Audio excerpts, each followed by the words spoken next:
Good morning. How are you this morning? Good. Have you started school yet?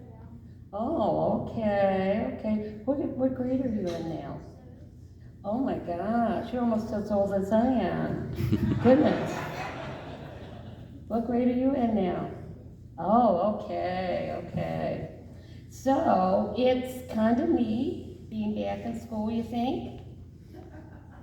No? Oh my gosh, I thought you'd be so excited. What about football season? Oh yeah, that's cool, huh? All right. Are you playing sports this year? Oh, I'm impressed. You've got to invite me to one of your games. I'd love to see that. Okay? Well, anyway, as you may have noticed, we have no screens. So I'm going to share a little story with you, and I'll share you my pictures from my PowerPoint. How about that? Okay, I'm going to share a story about Emma. Emma is also getting ready to go back to school, and she's going to talk about a good thing happened today. So, anyway, it's that time of year. You guys have already gotten caught in it.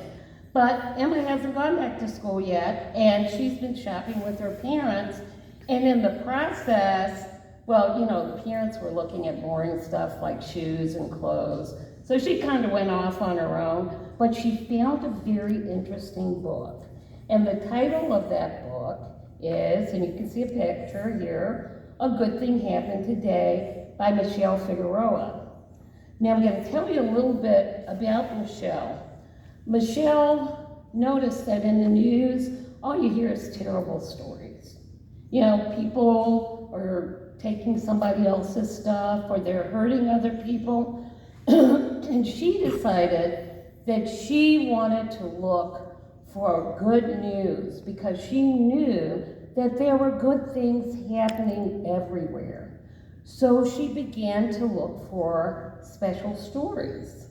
And that's what her book is all about. And just to give you an idea of some of the people she talks about in her book, there's this one young man, Patrick Malawi. He lives in Africa. And for years, he's been walking many miles to bring water to the wildlife in that area because he doesn't want the animals to die from thirst.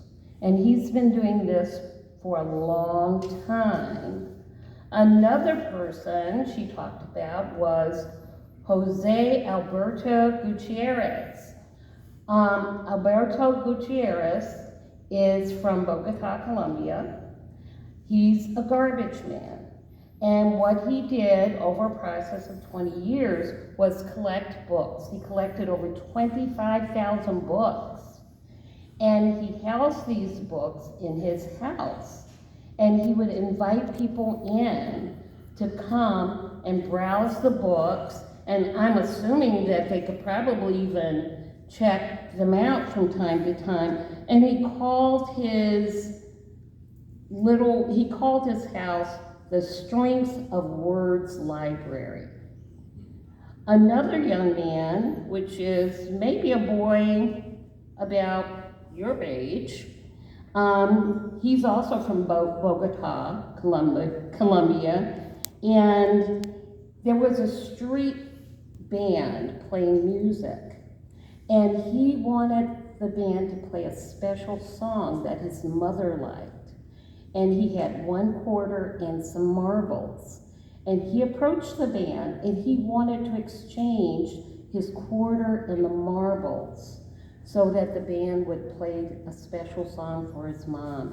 And the band was so moved that they just did it for free because they just felt really good about what this little boy wanted to do. I'm flipping pages. Now, this story, this picture, it relates to a little girl named Luna. And Luna was from the Netherlands, age 4. And you remember when we were locked in the house during COVID? During COVID, Luna made pictures and colored pictures, and she would hand deliver them to her neighbors. especially those neighbors who were in the house and they had nobody else to relate to. Now, you may ask yourself, why are these stories important?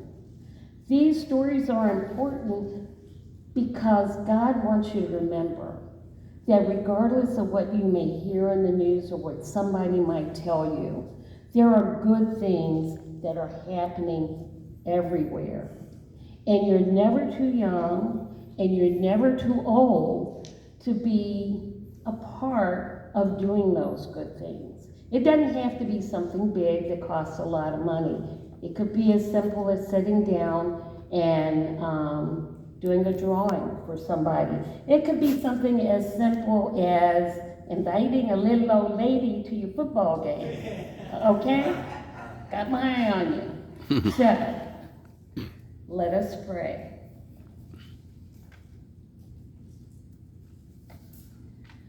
Dear God, as we begin this new school year, let us remember that all good things begin with love. Help us to spread kindness wherever we go and serve as an example to others. Through your Son, Jesus, we offer this prayer. Amen. So, Mr. Mike, do you want to quote the Bible verse for the month? I have not memorized the memory verse. Shame on Mr. Mike. You may go back to your seats.